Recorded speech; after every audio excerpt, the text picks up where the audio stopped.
وما علينا إلا البلاغ المبين.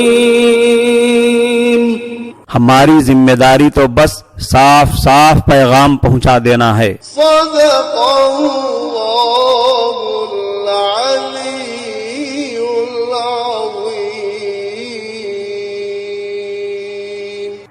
معزز سامعین کرام، السلام علیکم ورحمۃ اللہ وبرکاتہ. آپ کے پسندیدہ علمی و ثقافتی چینل سچا پیغام کے دینی تعلیماتی پروگرام میں آپ کا استقبال ہے. سامعین کرام، سچا پیغام کی اس مجلس میں ہمارا موضوع ہے کرونا کی دوا تیار کرونا. سامعین کرام، جانوروں کے بالمقابل انسانوں کو جو عزت ملی ہے اس کی بنیاد انسانوں کی دولت نہیں، انسانوں کی خوبصورتی نہیں، بلکہ انسانوں کو ملی ہوئی عقل کی نعمت ہے. اسی بنا پر اللہ تعالیٰ نے انسانوں کو زیادہ ذمہ داریاں دی ہیں، مگر یہ انسان اپنی ان ذمہ داریوں کو پورا کرنے کے لیے اپنے دل دماغ کو جتنا کام میں لانا چاہیے نہیں لا رہا ہے. اس لیے اللہ تعالیٰ نے انسان کو کائنات میں پھیلی ہوئی چیزوں میں غور و فکر کی دعوت دی ہے، اور پوری یونیورس میں پھیلی ہوئی چیزوں میں غور کرنے اور بالکل ڈیپ میں جا کر ریسرچ کرنے پر انعامات رکھے ہیں، تاکہ انعامات پانے کی لالچ میں بندہ کائنات میں غور و فکر کرنے پر آمادہ ہو جائے، مجبور ہو جائے. جب بندہ غور و فکر اور تدبر و تفکر کے راستے سے گزرنے لگتا ہے تو اسی راستے میں بہت ساری چیزوں کے ساتھ اللہ کی معرفت بھی حاصل ہو جاتی ہے. اسی لیے اس غور و فکر یا تحقیق و ریسرچ کے عمل کو بہت بڑی عبادت فرمایا گیا. چنانچہ حضرت حسن بصری رحمۃ اللہ علیہ فرماتے ہیں، تفکر ساعۃ خیر من قیام لیلہ، یعنی کائنات میں اور اس کی چیزوں میں ایک گھڑی کے لیے بھی غور و فکر کرنا رات بھر کی عبادت سے بہتر ہے. کائنات میں پھیلی ہوئی چیزوں کے اندر غور و فکر کرنا کہ کون کون سی چیزوں کی کیا کیا خاصیتیں ہیں، کیا کیا خصوصیتیں ہیں، کون سی چیز کون سے کام کے لیے کام آ سکتی ہے، اس کی اہمیت کو سمجھنے کے لیے سورہ آل عمران کی آیت نمبر 190 اور 191 پڑھ کر دیکھیے، اور ان آیتوں کو پڑھنے سے پہلے ان کا شان نزول جان لیجئے. اس شان نزول کے واقعے سے بھی ان آیتوں کے اندر آئے ہوئے مضمون کی اہمیت سمجھ میں آئے گی. ابن حبان نے اپنی صحیح میں اور محدث ابن عساکر نے اپنی تاریخ میں نقل کیا ہے کہ عطا ابن ابی رباح رضی اللہ عنہ حضرت عائشہ رضی اللہ عنہا کے پاس تشریف لے گئے اور کہا کہ رسول اللہ صلی اللہ علیہ وسلم کے حالات میں جو سب سے زیادہ عجیب چیز آپ نے دیکھی ہو وہ مجھے بتلائیے. اس پر حضرت عائشہ رضی اللہ عنہا نے فرمایا، آپ کی کس شان کو پوچھتے ہو؟ حضرت صلی اللہ علیہ وسلم کی کون سی حالت تم پوچھتے ہو؟ ان کی تو ہر شان عجیب ہی تھی. ہاں، ایک عجیب واقعہ سناتی ہوں. وہ یہ ہے کہ حضور اکرم صلی اللہ علیہ وسلم ایک رات میرے پاس تشریف لائے اور لحاف میں میرے ساتھ داخل ہو گئے. پھر فرمایا کہ اجازت دو کہ میں اپنے پروردگار کی عبادت کروں. بستر سے اٹھے، وضو فرمایا، پھر نماز کے لیے کھڑے ہو گئے اور قیام میں اس قدر روئے کہ آپ کے آنسو سینے مبارک پر بہہ گئے. پھر رکوع فرمایا اور اس میں بھی روئے. پھر سجدہ کیا اور سجدے میں بھی اسی قدر روئے. پھر سر اٹھایا اور مسلسل روتے رہے یہاں تک کہ صبح ہو گئی. حضرت بلال رضی اللہ عنہ آئے اور حضرت صلی اللہ علیہ وسلم کو نماز کی اطلاع دی. حضرت بلال فرماتے ہیں کہ میں نے عرض کیا کہ حضور اس قدر کیوں گریہ فرماتے ہیں؟ آپ اس قدر کیوں روتے ہیں؟ اللہ تعالیٰ نے تو آپ کے اگلے پچھلے سارے گناہ معاف فرما دیے ہیں. آپ نے فرمایا، جب یہ بات ہے کیا میں اللہ کا شکر گزار بندہ نہ بنوں اور شکریہ میں گریہ وزاری کیوں نہ کروں؟ جبکہ اللہ تعالیٰ نے آج کی شب مجھ پر یہ آیت مبارکہ نازل فرمائی ہے. ان فی خلق السماوات والارض واختلاف اللیل والنہار لآیات لأولی الالباب، بے شک آسمان اور زمین کا بنانا، رات دن کا آنا جانا، اس میں نشانیاں ہیں عقل والوں کے لیے، غور و فکر کرنے والوں کے لیے۔ اور وہ غور و فکر کرنے والے کون ہیں؟ اگلی آیت کریمہ میں اس کی تشریح کی گئی، الذین یذکرون اللہ قیاما وقعودا وعلی جنوبہم، وہ جو یاد کرتے ہیں اللہ کو کھڑے کھڑے، بیٹھے بیٹھے اور کروٹ پر لیٹے لیٹے، وَيَتَفَكَّرُونَ فِي خَلْقِ السَّمَاوَاتِ وَالْأَرْضِ، اور غور و فکر کرتے ہیں آسمان اور زمین کی پیدائش میں، رَبَّنَا مَا خَلَقْتَ هَذَا بَاطِلًا، اور کہتے ہیں اے ہمارے پروردگار آپ نے یہ سب کچھ بیکار نہیں بنایا ہے، سبحانک فقنا عذاب النار، اے باری تعالی تو پاک ہے ہر قسم کے عیب سے، لہذا ہم کو بچا لے جہنم کے عذاب سے۔ عام طور پر یہ سمجھا جاتا ہے کہ صرف اللہ کا ذکر اللہ کی عبادت ہے، مگر اس آیت کریمہ سے یہ بات صاف معلوم ہو جاتی ہے کہ جس طرح اللہ تعالیٰ کا ذکر عبادت ہے اسی طرح فکر بھی عبادت ہے، بس دونوں میں فرق اتنا ہے کہ ذکر تو ہوتا ہے اللہ کی ذات کا، اللہ کی صفات کا، اور فکر و تفکر، تحقیق و ریسرچ ہوتا ہے اس کی مخلوقات کا، اس کی پیدا کی ہوئی چیزوں کا جو پوری کائنات کے اندر پھیلی ہوئی ہیں۔ اسی لیے حضرت عمر ابن عبدالعزیز رحمۃ اللہ علیہ نے فرمایا کہ کائنات میں پھیلی ہوئی چیزوں کے اندر غور و فکر افضل عبادت ہے۔ حسن ابن عامر رضی اللہ عنہ نے فرمایا کہ میں نے بہت سارے صحابہ کرام سے سنا ہے، سب یہ فرماتے تھے کہ ایمان کا نور اور روشنی تفکر ہے۔ حضرت سفیان ابن عیینہ رحمۃ اللہ علیہ کا ارشاد ہے کہ غور و فکر ایک نور ہے جو تیرے دل میں داخل ہو رہا ہے۔ حضرت وہب ابن منبہ نے فرمایا کہ جب کوئی شخص کثرت سے غور و فکر کرے گا تو حقیقت سمجھ لے گا، اور جو سمجھ لے گا اس کو علم صحیح حاصل ہو جائے گا، اور جس کو علم صحیح حاصل ہو گیا وہ ضرور عمل بھی کرے گا۔ آل عمران کی اس آیت کریمہ سے معلوم ہوا کہ کائنات کے اندر فکر کرنے والے، تفکر کرنے والے، ریسرچ کرنے والے ہی عقل مند لوگ ہیں اور وہی قابل تعریف لوگ ہیں۔ جہاں اس آیت کریمہ میں اللہ تبارک و تعالیٰ نے کائنات میں غور و فکر کرنے والوں کی تعریف فرمائی ہے، وہیں قرآن کریم کی دوسری آیتوں میں غور و فکر نہ کرنے والوں کی مذمت فرمائی ہے۔ چنانچہ فرماتے ہیں وَكَأَيٍّ مِّنْ آيَةٍ فِي السَّمَاوَاتِ وَالْأَرْضِ يَمُرُّونَ عَلَيْهَا وَهُمْ عَنْهَا مُعْرِضُونَ، آسمان و زمین میں کتنی ہی نشانیاں ہیں جن سے یہ لوگ منہ موڑ کر گزر جاتے ہیں۔ جیسے کوئی جانور کسی چراگاہ میں جاتا ہے، کسی جنگل میں جاتا ہے، اور چرتے ہوئے اس کے سامنے قسم قسم کے نباتات، قسم قسم کے پودے نظر آتے ہیں، لیکن وہ غور نہیں کرتا کہ کس پودے کی کیا خاصیت ہے، کس درخت کی کیا خصوصیت ہے، کس درخت کے کس پتے کے اندر کیا خوبی ہے۔ اسے بس چرنے سے مطلب ہے، اپنا پیٹ بھرنے سے مطلب ہے۔ اللہ فرماتے ہیں کہ کئی لوگ ایسے ہیں جو ان جانوروں کی طرح چیزوں میں غور نہیں کرتے ہیں۔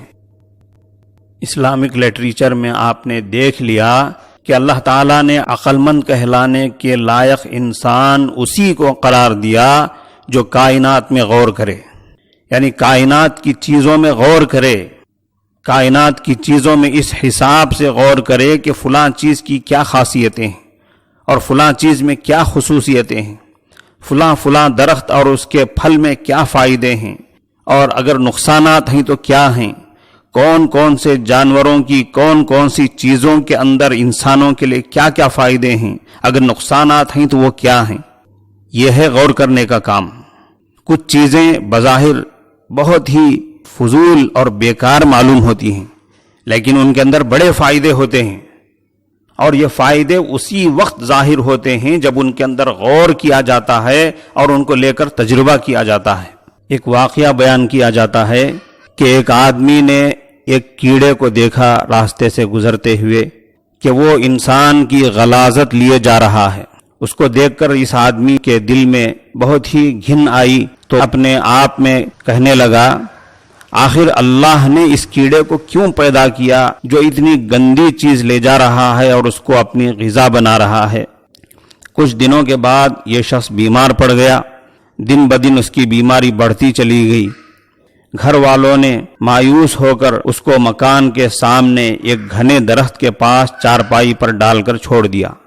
ایک دن وہاں سے ایک حکیم صاحب گزر رہے تھے، خود انہوں نے آگے بڑھ کر اس پڑے ہوئے انسان کو دیکھا اور اس کی تشخیص کی، اور گھر والوں کو بلایا اور کہا کہ میں نے ان کی بیماری کو پہچان لیا ہے، اگر آپ لوگ ان کا علاج کرنے کے لیے کہیں تو میں اس کے لیے تیار ہوں۔ گھر والوں نے کہا کہ ہم مایوس ہو چکے ہیں، اب ہمارے اندر اس کی ہمت نہیں ہے۔ تو ان حکیم صاحب نے کہا کہ نہ میں اس کا علاج کروں گا، نہ اس کے لیے اپنے پاس سے دوا دوں گا، البتہ میں دوا بتا دوں گا اور مشورہ دوں گا، تم خود اس کا انتظام کر لینا اور دوا بنا کر اس مریض کو کھلا دینا۔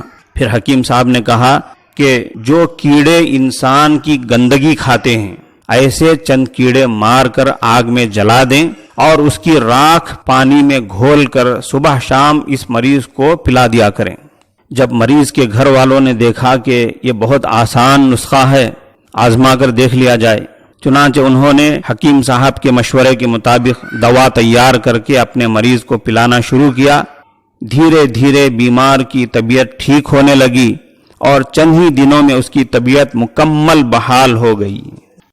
جب اس بیمار کو اس کی خطرناک بیماری کی دوا کی تفصیل معلوم ہوئی تو اس کی زبان پر استغفار جاری تھا اور اس کے ساتھ ساتھ آیت کریمہ ربنا ما خلقت ھذا باطلا بھی جاری تھی، جس آیت کریمہ کا خلاصہ ہے اے ہمارے پروردگار، آپ نے اس کائنات کو اور اس کائنات کے کسی بھی ذرے کو بیکار نہیں پیدا کیا۔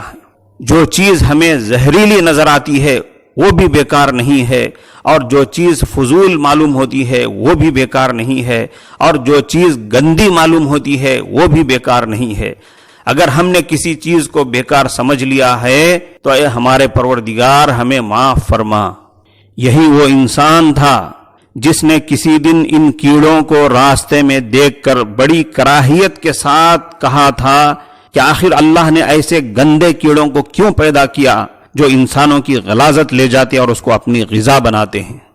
جن کیڑوں کو دیکھ کر اس نے کسی دن گھن محسوس کیا تھا، انہی کیڑوں کے اندر اللہ نے اس کی خطرناک بیماری کا علاج رکھا ہوا تھا۔ جب قدیم زمانے کے حکیم لوگ انسانوں کی گندگی کھانے والے کیڑوں میں غور و فکر کر کے اس کا تجربہ کر کے انسانوں کی مختلف بیماریوں کا علاج پہچانتے تھے اور دوائیں بنا کر بیماروں کو فائدہ پہنچاتے تھے، تو کیا آج ہمارے لیے اس میں سبق نہیں ہے کہ ہم بھی آج کی نئی نئی بیماریوں کے علاج کے لیے غور کریں، تجربے کریں؟ آج جبکہ کسی ایک ملک کی بات نہیں ہے، پوری دنیا پریشان ہے کرونا وائرس کی وجہ سے۔ اللہ کے فرمان اخرجت للناس کے مطابق پوری انسانیت کی بھلائی کے لیے وجود میں لائی گئی امت محمدیہ کے ڈاکٹرز کا یہ فرض نہیں بنتا ہے کہ وہ اس وائرس کی دوا پہچانے اور انسانوں کی خدمت کریں؟ خدا کی قدرت کی اس کائنات کے اندر ایسا تو ہرگز نہیں ہو سکتا کہ زہر تو موجود ہو مگر اس کا تریاق نہ ہو، اس کا توڑ موجود نہ ہو۔ بخاری شریف کی حدیث ہے، رسول اللہ صلی اللہ علیہ وسلم نے فرمایا، جب تمہارے برتن میں مکھی گر پڑے، یعنی تمہارے برتن میں رکھی ہوئی کسی چیز میں، دودھ میں، پانی میں، سالن میں مکھی گر پڑے تو اس کو پہلے پوری طرح ڈبا دو، پھر نکال کر پھینکو، کیونکہ اس کے ایک پر میں شفا ہے تو دوسرے پر میں بیماری ہے۔ اور بتایا گیا کہ جب مکھی کسی چیز میں گرتی ہے تو اپنے بیماری والے پر کی طرف سے ہی گرتی ہے۔ اس مختصر سی حدیث سے حضرت صلی اللہ علیہ وسلم کے اس مختصر ارشاد سے یہ بات معلوم ہوئی کہ مکھی کا ایک پر وائرس والا ہے تو دوسرا پر اینٹی وائرس والا ہے۔ جب مکھی اس چیز میں گر کر اپنا وائرس والا پر ڈبا کر اس چیز کے اندر بیماری چھوڑتی ہے تو تم اس کو پوری طرح ڈبا کر اینٹی وائرس والا پر ڈبا کر اس بیماری کا توڑ کر دو۔ معلوم ہوا کہ جہاں وائرس ہے اسی کے بازو اینٹی وائرس بھی موجود ہے۔ ایک دوسری حدیث سماعت فرمائیں۔ حضرت اسامہ ابن شریک رضی اللہ عنہ فرماتے ہیں، چند دیہاتیوں نے عرض کیا، یا رسول اللہ، جب ہم بیمار ہو جائیں تو کیا علاج نہ کرائیں؟ تو آپ نے فرمایا، کیوں نہیں، اللہ کے بندو، علاج کراؤ، اس لیے کہ اللہ سبحانہ و تعالی نے کوئی بیماری ایسی نہیں پیدا کی جس کا علاج نہ اتارا ہو۔ ایک اور حدیث میں حضرت صلی اللہ علیہ وسلم فرماتے ہیں، ان اللہ سبحانہ و تعالی لم ينزل داء الا انزل له دواء علمه من علمه وجهله من جهله الا السام وهو الموت۔ آپ نے فرمایا، اللہ سبحانہ و تعالی نے موت کے سوا ہر بیماری کی دوا اتاری ہے، جس نے جان لیا اس نے جان لیا، جس نے نہیں جانا اس نے نہیں جانا۔ اس حدیث سے تو یہ بات صاف ہو گئی کہ ہر بیماری کی دوا موجود ہے، ہر بیماری کا علاج موجود ہے۔ جو جاننے کی کوشش کرتا ہے اللہ اسے بتا دیتے ہیں، جو کوشش نہیں کرتا ہے اللہ اس کو نہیں بتاتے ہیں۔ جب اس حدیث سے یہ بات صاف معلوم ہو جاتی ہے کہ جو بیماری کی دوا جاننے کی کوشش کرتے ہیں وہ جان لیتے ہیں، پہچان لیتے ہیں، تو موجودہ وائرس کی دوا ہم پہچاننے کی کوشش کریں یا نہ کریں؟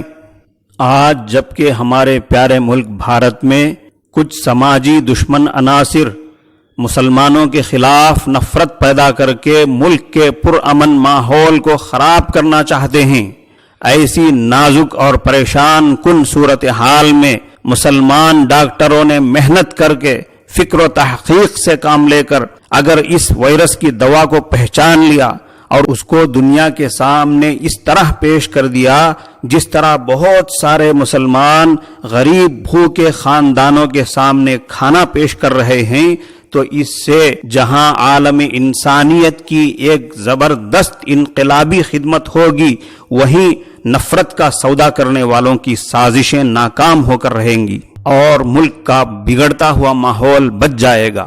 اور ایسی خطرناک بیماری کی دوا پہچاننے والے اور تیار کرنے والے مسلمان ڈاکٹروں کو صرف ہمارا ملک نہیں بلکہ پوری دنیا ہیرو بنا لے گی۔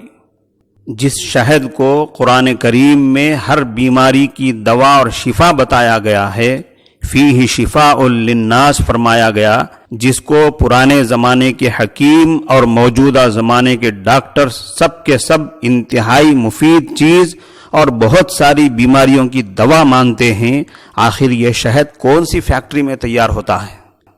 اس عجیب و غریب دوا کو مکھیاں تیار کرتی ہیں اور اس میں وہ بڑی محنت کرتی ہیں اور بڑی پلاننگ سے محنت کرتی ہیں۔ جب مکھیاں جان توڑ محنت کر کے ایک ایسی چیز تیار کرتی ہیں جس میں خود شفا ہے اور کئی دواؤں میں اس کو ملایا جاتا ہے، جس کے ذریعے وہ انسان کی خدمت کرتی اور انسانوں کو فائدہ پہنچاتی ہیں، تو کیا انسان کی خدمت نہیں کر سکتا ہے؟ ایک انسان کو فائدہ نہیں پہنچا سکتا ہے؟ آج کے حالات میں انسانوں کی تکلیف دور کرنے اور انہیں فائدہ پہنچانے اور ان کی خدمت کرنے کا بہترین موقع ہے، لہذا اپنے ڈاکٹروں سے خصوصی درخواست ہے کہ وہ اس موقع کو ہاتھ سے جانے نہ دیں اور اس وائرس کے چھپے ہوئے اینٹی وائرس کو پہچان کر دنیا والوں کے سامنے پیش کریں، بیماروں کی تکلیف بھی دور کریں اور عام انسانوں کو بھی راحت پہنچائیں۔ اللہ ہمارے ڈاکٹروں کو اس کی ہدایت اور توفیق بخشے۔ سامعین کرام، آداب زندگی کے موضوع کے تحت علاج و معالجے کے آداب سماعت فرمائیں۔ علاج و معالجے کا ایک ادب ہے سنت کی نیت سے اور شریعت کے حکم کی تعمیل میں علاج کرانا۔ مطلب یہ ہے کہ جب آدمی بیمار ہو جاتا ہے تو علاج کرانے کو اپنی ضرورت اور مجبوری سمجھ کر کراتا ہے۔ ایسا نہ ہو، ضرورت اور مجبوری اپنی جگہ ہے۔ جب علاج کرانے جا رہا ہے تو جاتے ہوئے سنت کی نیت کرے اور شریعت کے حکم کی تعمیل کی نیت کرے۔ کہ یہ جو میں علاج کرانے جا رہا ہوں محض اپنی مجبوری اور ضرورت کی وجہ سے نہیں، شریعت کے حکم کی تعمیل میں اور علاج کرانا سنت ہونے کی بنیاد پر میں علاج کرا رہا ہوں۔ جب آدمی یہ نیت کرے گا تو جہاں اس کی ضرورت پوری ہوگی اسی کے ساتھ ساتھ ثواب بھی ملے گا۔ یہ ایک ادب ہے اللہ کے قبضہ قدرت میں شفا ہونے کا یقین رکھتے ہوئے علاج کروانا۔ کچھ لوگ بڑی آسانی کے ساتھ یہ کہہ دیتے ہیں کہ فلاں ڈاکٹر کے ہاتھ میں شفا ہے۔ یہ تو کہا جا سکتا ہے کہ فلاں ڈاکٹر بڑا ماہر ڈاکٹر ہے، بہت اچھا علاج کرتا ہے، لیکن یہ کہہ دینا کہ اس کے ہاتھ میں شفا ہے یہ ایمانی تقاضے کے خلاف ہے۔ علاج و معالجے کی اس ادب میں یہ بتلایا گیا ہے کہ ڈاکٹر کو ایک سبب مانتے ہوئے اس سے علاج کروائے، مگر اس کی نظر اللہ کی طرف ہو کہ اللہ مجھے شفا دیں گے۔ علاج و معالجے کا ایک ادب ہے ماہر ڈاکٹروں سے علاج کروانا، ایک ادب ہے دواؤں کے ذریعے علاج کرانے کے ساتھ ساتھ ڈاکٹر کا بتایا ہوا پرہیز بھی کرنا۔ حضرت ام المنذر انصاریہ رضی اللہ عنہا کہتی ہیں نبی کریم صلی اللہ علیہ وسلم میرے گھر تشریف لائے، آپ کے ساتھ حضرت علی بھی تھے۔ ہمارے گھر میں کھجوروں کے خوشے لٹک رہے تھے۔ نبی علیہ السلام نے کھجوریں کھانی شروع کی، حضرت علی رضی اللہ عنہ بھی آپ کے ساتھ کھانے لگے۔ آپ نے ان سے فرمایا علی رکو، تم ابھی ابھی بیماری سے اٹھے ہو، یعنی ابھی تم بیماری سے اٹھے ہو، تمہارے اندر بہت کمزوری ہے، ابھی تمہارے لیے کھجوریں نقصان دہ ہیں۔ حضرت علی رضی اللہ عنہ بیٹھ گئے اور آپ کھاتے رہے۔ ام المنذر رضی اللہ عنہ کہتی ہیں پھر میں نے ان کے لیے چقندر اور جو کا کھانا تیار کیا۔ نبی علیہ السلام نے فرمایا اے علی اس میں سے لو، یہ کھاؤ، یہ تمہارے لیے زیادہ موافق ہے۔ طب نبوی سے علاج کے طور پر ایک روایت سماعت فرمائیں۔ حضرت سعد ابن ابی وقاص رضی اللہ عنہ فرماتے ہیں کہ ایک مرتبہ میں بیمار ہوا تو رسول اللہ صلی اللہ علیہ وسلم مجھے دیکھنے کے لیے تشریف لائے اور اپنا مبارک ہاتھ میرے سینے پر رکھا تو آپ کے ہاتھ کی ٹھنڈک میرے سینے میں پھیل گئی، میں محسوس کرنے لگا۔ پھر آپ نے فرمایا اسے دل کا دورہ پڑا ہے، اس کو حارث ابن کلدہ کے پاس لے جاؤ، کیونکہ وہ ایک ماہر حکیم ہے، اور اس حکیم کو یہ مشورہ دو کہ وہ مدینے کی 7 عجوا کھجوریں گٹھلیوں کے ساتھ کوٹ کر اسے کھلائے۔ سامعین کرام، آخر میں جائزہ لینے کے موضوع کے تحت بڑی معذرت کے ساتھ ہم آپ سے پوچھنا چاہتے ہیں کہ 2-3 دن میں شروع ہونے والے ماہ رمضان کی تیاری کے طور پر آپ نے عبادتوں کا ٹائم ٹیبل بنا لیا یا نہیں؟ کامنٹ باکس میں آپ اس کا جواب تحریر فرمائیں۔ آخر میں ایک چھوٹی دعا یاد کر لیجئے۔ بسم اللہ الرحمن الرحیم۔ اللہم انی اعوذ بک من البرص والجنون والجذام ومن سیئ الاسقام۔ اس کا ترجمہ ہے اے اللہ میں آپ کی حفاظت چاہتا ہوں، آپ کی پناہ چاہتا ہوں، برس کی بیماری سے، پاگل پن سے، جذام کی بیماری سے اور ہر قسم کی خطرناک بیماریوں سے میری حفاظت فرمائیے۔ موجودہ وبائی مرض کے ماحول میں یہ دعا بالکل مناسب دعا ہے، اس کو اچھی طرح یاد کر لیجئے اور اپنی دعاؤں کا حصہ بنا لیجئے۔ بہرکیف سامعین کرام، اس مجلس میں اسی پر اکتفا کرتے ہیں۔ السلام علیکم ورحمۃ اللہ۔